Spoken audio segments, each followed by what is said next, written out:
Habari za muda huu ndugu wapenzi wasikilizaji na watazamaji wa Bongo 5. Kwa sasa nawaletea taarifa juu ya klabu ya Simba ambayo leo inashuka uwanjani kucheza na timu inayoitwa Bigman FC katika kombe la shirikisho yani FA nchini Tanzania. Sasa lakini mabosi wa klabu hiyo hesabu yao yote iko kwenye mchezo wao dhidi ya Al Masry kutoka nchini Misri ambao ni katika mchezo wa shirikisho. Sasa Master Sita wanatangulizwa juu kwa juu huko wasirudi nchini Tanzania kwa ajili ya kwenda kukutana na Al Masry huko nchini Misri. Sasa baada ya kucheza na Bigman FC siku ya leo Simba itasafiri moja kwa moja kwenda nchini Misri wakitokea Morocco kwa lengo la kuwapunguzia safari zitakazowachosha. Sasa hao Master Sita baada ya wao kurudi kutoka Morocco na timu ya taifa ambayo ilicheza mechi dhidi ya Morocco na tukapokea kipigo cha 2-0. Sasa wale Master Simba wenyewe watasafiri kutokea huko kwa Morocco kuelekea Misri, manake ni safari ya ukaribu kuliko kuja tena Tanzania na kurudi na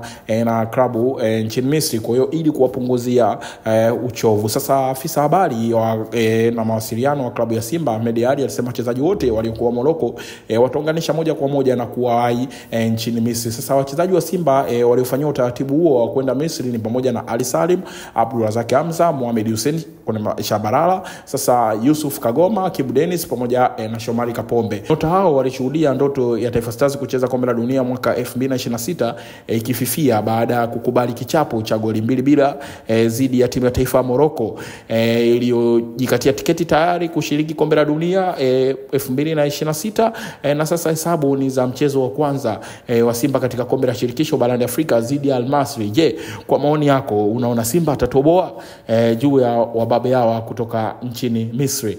Una maoni gani juu ya hii? Tupia maoni yako basi na sisi tutasoma komenti yako. Asante sana, uwe na siku njema.